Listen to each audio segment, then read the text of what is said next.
کسی نے سچ ہی کہا ہے کہ اقتدار پھولوں کی سیج نہیں ہوتی۔ شام کے معزول صدر بشار الاسد کے لیے مثل بالکل درست ثابت ہوئی ہے۔ اپنے 25 سالہ دور اقتدار میں انہوں نے ایک دن بھی سکون کا نہیں دیکھا۔ مغربی ملکوں کی مداخلت، خانہ جنگی اور معیشت کی تباہی جیسے چیلنجز نے ان کا اقتدار ختم کر کے رکھ دیا۔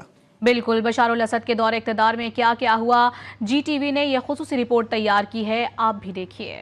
بشار الاسد نے سن 2000 میں اور جنگ کا رخ موڑ دیا۔ روس، ایران اور حزب اللہ نے شامی حکومت کو سپورٹ کیا، انہیں مالی اور عسکری امداد فراہم کی، جس سے اسد کی حکومت کو استحکام ملا، سیاسی دوام ملا۔ 2016 میں ایران اور روس کی مدد سے بشار الاسد نے حلب پر دوبارہ کنٹرول حاصل کر لیا، لیکن بھاری جانی نقصان اور تباہی کا سامنا بھی کیا۔ اس جنگ نے 5 لاکھ سے زائد افراد کو نگل لیا، لاکھوں بے گھر ہو گئے اور وسیع پیمانے پر تباہی ہوئی، اور یہ تنازع 21ویں صدی کے بدترین انسانی بحرانوں میں سے ایک ثابت ہوا۔ 66 لاکھ سے زائد شامی شہری دوسرے ممالک میں پناہ لینے پر مجبور ہو گئے۔ 2020 سے اب تک شام کو اقتصادی بحران کا سامنا رہا۔ مغربی پابندیوں نے شامی معیشت کا بھٹا بٹھا دیا۔ شامی کرنسی لیرا کی قدر میں تیزی سے کمی ہوئی، جس کے نتیجے میں مہنگائی اور غربت میں اضافہ ہوا۔ جنگ کے بعد بحالی کا عمل سست روی کا شکار ہو گیا، جسے پابندیوں، وسائل کی کمی اور بدعنوانی نے مزید پیچیدہ بنا دیا۔ 2023 میں کئی سال کی تنہائی کے بعد بشار الاسد کو عرب لیگ میں دوبارہ شمولیت ملی، جس کے بعد شام کو عرب ممالک